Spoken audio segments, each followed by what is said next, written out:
The phone buzzed insistently in my pocket, jolting me out of my focus. I wiped the sweat off my brow and stepped outside the makeshift clinic, where the midday sun cast long shadows over the rural village. The name on the screen made my stomach sink. Richard. I almost didn't answer. After years of dealing with my stepfather's antics, I knew calls from him rarely brought good news, but curiosity, and maybe a faint hope, got the better of me. "Hello?" I said, keeping my voice neutral. "Catherine."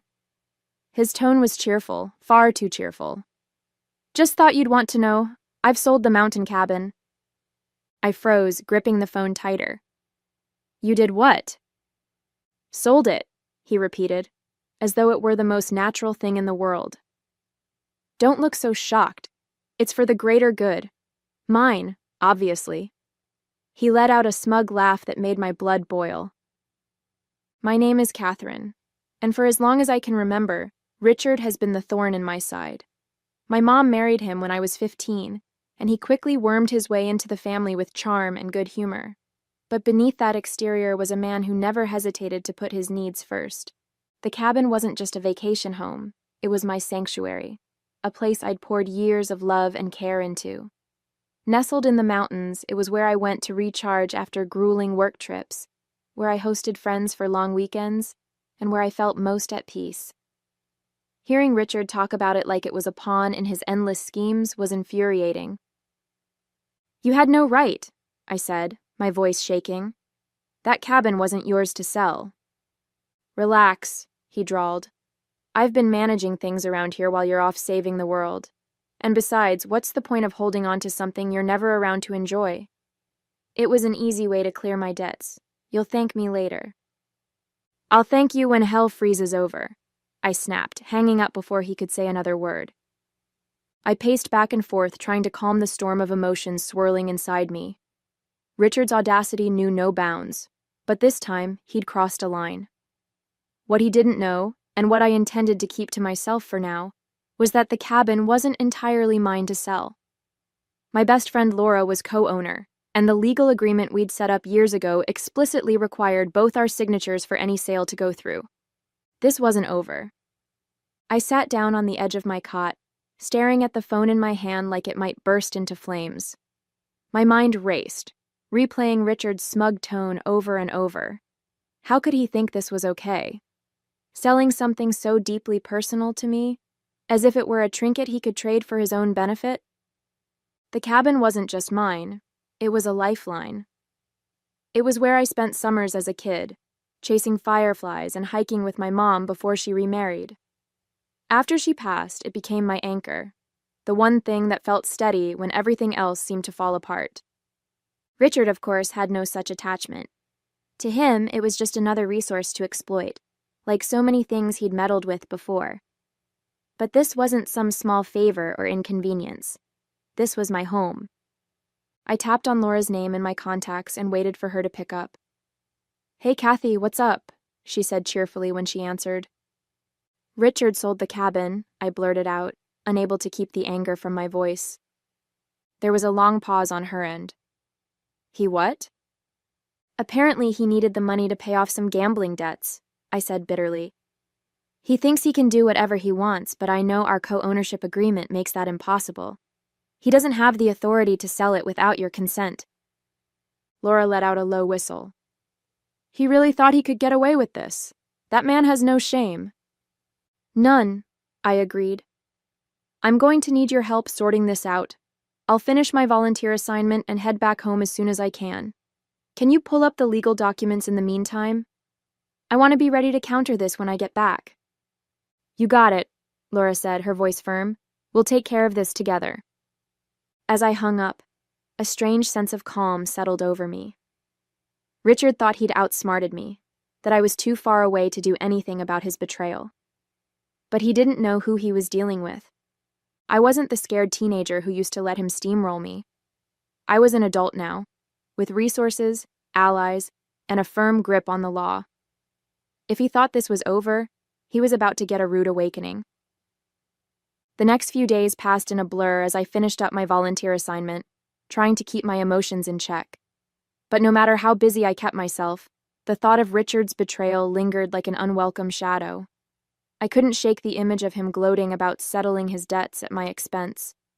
Late one evening, I sat down with my journal, something I always brought with me on trips. Writing helped me sort through my feelings, and I needed clarity now more than ever. As I scribbled furiously, the memories started flooding back. The first time I visited the cabin with my mom, the hours I'd spent restoring it with Laura, the quiet nights by the fireplace when the world seemed to stand still. This wasn't just a building, it was a piece of me. And Richard thought he could just sell it off like a poker chip? No, not this time. Laura called again the next day, her tone brisk and businesslike. I went through the co-ownership agreement, she said. You were right. He didn't have the authority to sell without my consent. The sale is invalid.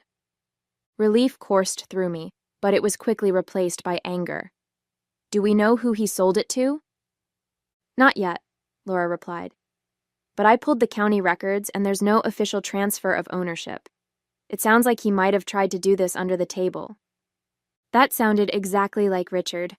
Always looking for shortcuts. Always trying to outsmart the system. What's our next step? I asked. Well, we can either confront him directly, Laura said, or we can let the legal process handle it. Either way, we're in the clear. He doesn't have a legal leg to stand on. I let out a breath I hadn't realized I was holding. Thanks, Laura. I don't know what I'd do without you. You'd figure it out, she said warmly, but I'll always have your back. As I hung up, a plan began to take shape in my mind. I'd finish my work here, return home, and face Richard head on. I wasn't going to scream or yell. That's what he expected. No, I'd take a different approach. I'd use the one thing Richard always underestimated, my ability to think ahead. He thought he'd won. But by the time I was done, he'd realize he'd underestimated me for the last time. When I finally arrived home, the first thing I noticed was the silence. The cabin always welcomed me with a sense of peace, but now, that silence felt ominous. My houseplants were slightly wilted, the mail had piled up by the door, and the fridge was practically empty. I set my bags down and exhaled, the weight of what I needed to do settling on my shoulders. Before I could even unpack, my phone buzzed. It was Richard. I debated letting it go to voicemail, but then I thought better of it. Time to face him. Well, if it isn't my globe-trotting stepdaughter, he said, his voice dripping with fake cheer. Finally back to reality, huh? What do you want, Richard? I asked, cutting straight to the point. I just wanted to check in, he said, his tone smug. Make sure you're not too upset about the whole cabin situation. I mean, it's gone now, so there's no use crying over spilled milk.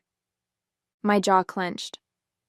Funny you should say that, I replied, keeping my tone calm. Because as far as I can tell, it's not gone. Laura and I checked the ownership records. The sale didn't go through. You can't sell what doesn't belong to you. There was a pause on the other end, just long enough to let me know I'd struck a nerve. That's ridiculous, Richard said, his voice tightening. The buyer paid in cash and the paperwork is handled. It's a done deal. No, it's not, I said. Laura and I co-own the cabin, remember? Without her consent, the sale is invalid. Legally, it's still ours. His laugh was brittle. You think you're so smart, don't you? Always playing the perfect daughter, always trying to control everything. You don't know how hard I've had it, Catherine. I did what I had to do. You stole from me, I shot back. And you think I'm supposed to feel sorry for you? You've made your choices, Richard, and now you'll have to live with them. The conversation ended with him hanging up on me, and I was left standing there, phone in hand, shaking with a mix of anger and triumph. For years, I'd let Richard manipulate situations, guilt-trip me, and take advantage of my patience. But not anymore. I wasn't just defending the cabin. I was reclaiming my boundaries, my voice, and my peace of mind. The next morning, I sat at the kitchen table, my laptop open, reviewing the documents Laura had sent me. The co-ownership agreement was crystal clear. Neither of us could sell the cabin without the other's written consent. Richard's actions weren't just unethical, they were blatantly illegal. My thoughts were interrupted by a sharp knock at the door. When I opened it, there he was, Richard, wearing his usual smug expression. "Mind if I come in?" he asked, though he didn't wait for an answer before stepping inside. I folded my arms, watching as he made himself comfortable in one of my chairs. "What do you want, Richard?"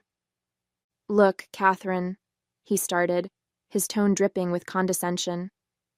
"I know you're upset, but you have to understand my position. I was desperate. The people I owed money to weren't exactly patient." I raised an eyebrow. "And you thought stealing my property was the solution?" "Borrowing," he corrected, as though that made it better. "I was going to make it back. Once my luck turned around, I would have paid you back every penny." I couldn't help but laugh bitterly. "Your luck? That's what you're betting on? Richard, you've been gambling away money for as long as I've known you, and it's never worked out. Why would this time be any different?" He shifted uncomfortably, but his bravado quickly returned. "You're overreacting. It's just a cabin. You're not even here most of the time. Why not let someone else make use of it?" "Because it's mine," I snapped. "Because it's my home. You don't get to decide what I value or what I do with my property. And for the record, Laura values it just as much as I do. Your little sale is invalid, and you know it." His face darkened, and for a moment, I saw a flicker of something like fear. "You wouldn't really go to the authorities, would you? You wouldn't ruin your own stepfather like that." I leaned forward, meeting his gaze. "Try me." For the first time, Richard didn't have a snappy retort. He stood up, muttering something under his breath, and stormed out, slamming the door behind him. I sank back into my chair, my heart pounding. The confrontation had left me shaken, but I also felt a spark of satisfaction. Richard was starting to realize that his usual tactics wouldn't work on me anymore. This wasn't just about the cabin. It was about standing up to someone who had taken advantage of me for far too long. After Richard's dramatic exit, I called Laura to update her. "He showed up at my house," I said, pacing the living room. "Tried to spin some sob story about how he'd borrowed the cabin to settle his debts." Laura snorted on the other end of the line. "Borrowed? Does he even hear himself? What did you say?" "I told him the sale was invalid, and if he pushed me, I'd go to the authorities," I replied. That seemed to shake him a little, but knowing Richard, he's probably already scheming his next move. "Well, let him scheme," Laura said firmly. "We've got the law on our side. I've contacted a lawyer to help us draft a formal cease and desist letter. If he tries to involve the buyer again, we'll have a legal paper trail ready to shut it down." I nodded, her words grounding me. "Thanks, Laura. I don't know what I'd do without you." "You'd figure it out," she said. "But we're in this together." Over the next few days, I focused on gathering all the evidence I could. I documented the co-ownership agreement, collected screenshots of text messages Richard had sent about the sale, and even tracked down the real estate agent who had been involved. When I contacted the agent, her voice was tense. "Look, I didn't know the full situation," she said quickly. "Richard told me he had permission to sell. If I'd known the cabin had a co-owner, I never would have touched the deal." "Well, now you do," I said, keeping my tone even. "I'm not trying to drag you into this, but I need your cooperation. Can you confirm that Richard signed the paperwork alone?" "Yes," she admitted. "The buyer hasn't paid in full yet because I flagged the transaction as unusual. I can provide you with the documents if you need them." "That would be helpful," I said, jotting down her information. As I hung up, I felt a renewed sense of determination. Richard had banked on me being too passive or too distant to fight back, but he was about to learn just how wrong he'd been. That evening, Laura called with more good news. "The letter's ready," she said. "We'll send it first thing tomorrow, and if he tries to pull anything else, we'll escalate." "Perfect," I replied, a small smile creeping onto my face. For the first time in weeks, I felt like I was gaining control of the situation. Richard thought he could steamroll me, but he was about to find out that I wasn't so easily defeated. The next morning, Laura and I finalized the cease and desist letter and sent it to Richard. The language was clear and unyielding. Any further attempts to claim ownership of the cabin or engage the buyer would result in legal action. I imagined his reaction when he received it, probably a mix of outrage and disbelief. For years, he'd gotten away with manipulating and intimidating people into submission. But this time, he was up against a wall he couldn't charm his way through. Later that day, the real estate agent emailed me the documentation she'd promised. Seeing Richard's signature on the fraudulent sale agreement made my stomach churn, but it also solidified my resolve. He hadn't just crossed a line, he'd bulldozed over it. That evening, I got a call from Detective Miller, a local officer Laura had contacted to help with the case. "Ms. Daniels," he began, his tone professional, "I've reviewed the documents you and Ms. Langley provided. It's clear that this sale was unauthorized. Based on the evidence, we can move forward with a formal investigation if you'd like." "Yes," I said without hesitation.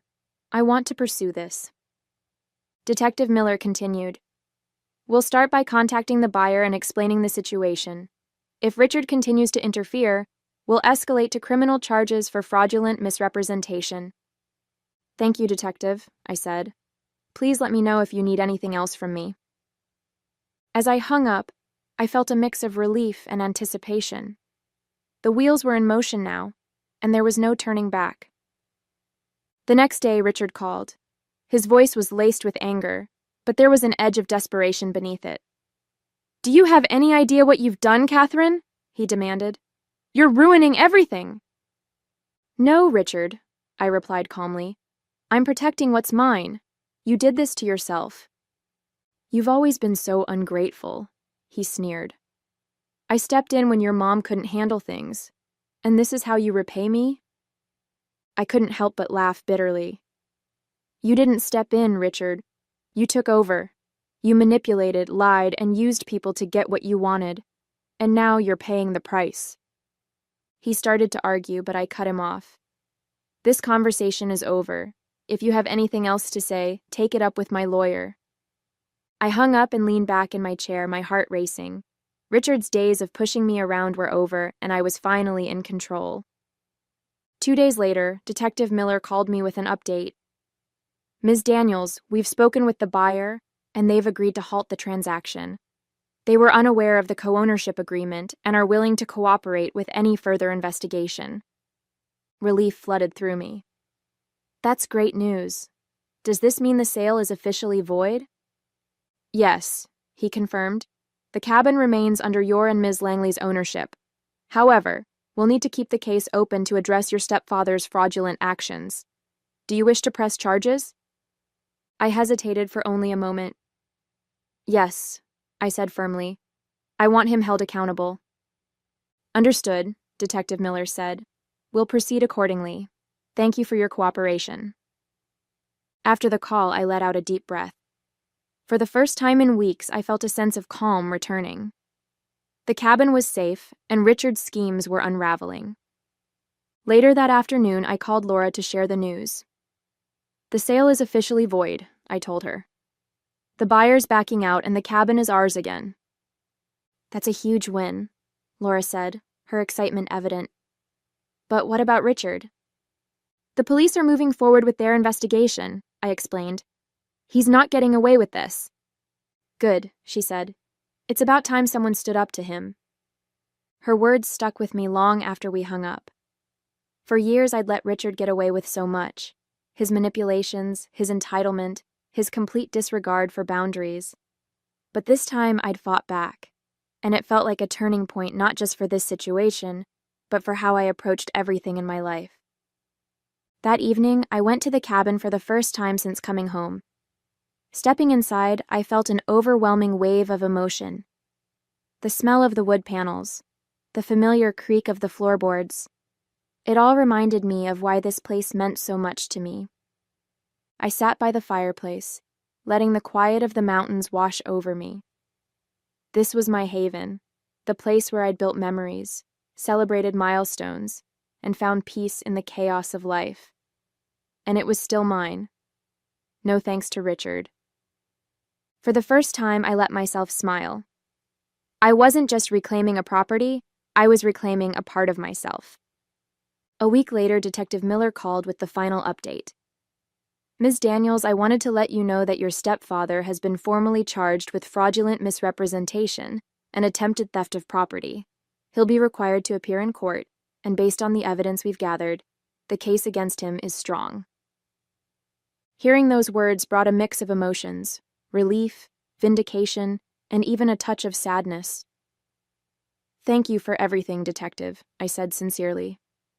You handled this situation with a lot of strength, he replied. It's not easy to stand up to family, but you did the right thing.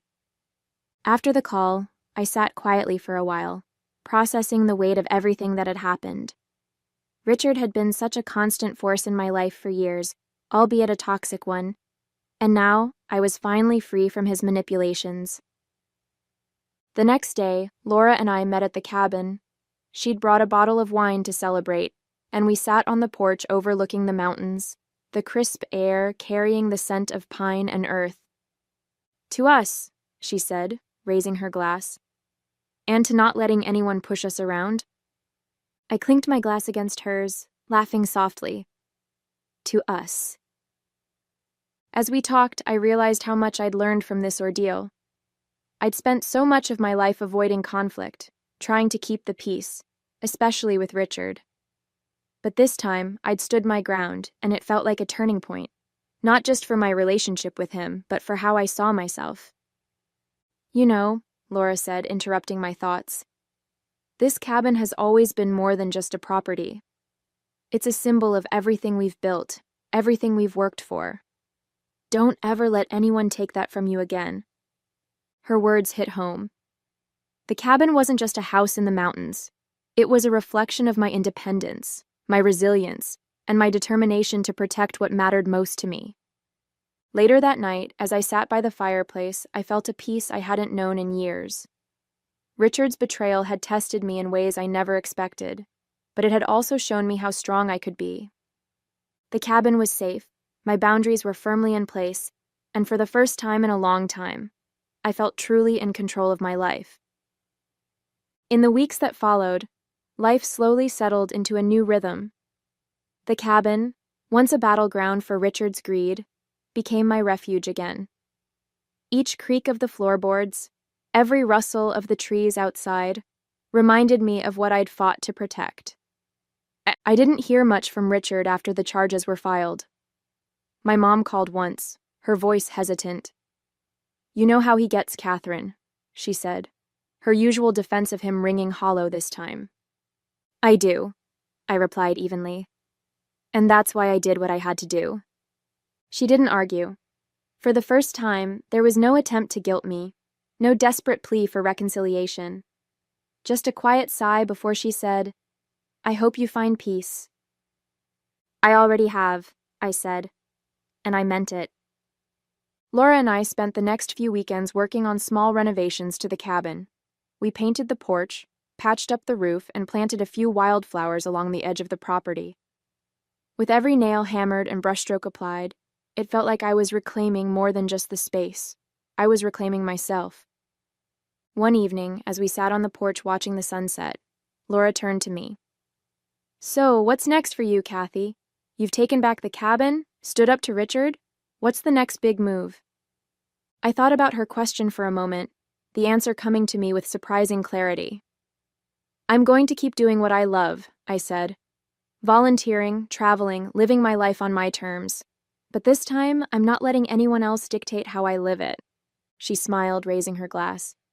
To that, as the days passed, I found myself reflecting more on everything I'd learned from this ordeal. It wasn't just about the cabin or even Richard. It was about realizing my own strength. For years, I'd let his behavior dictate how much I pushed back, how much I tolerated.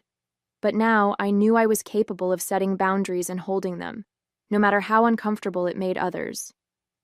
The cabin stood as a symbol of that growth, a reminder that I didn't have to sacrifice my peace or my values for anyone else's comfort. One evening, as the sun dipped below the mountains, I stood on the porch, breathing in the cool, pine-scented air. For the first time in years, I felt truly at home, not just in the cabin, but in my own life.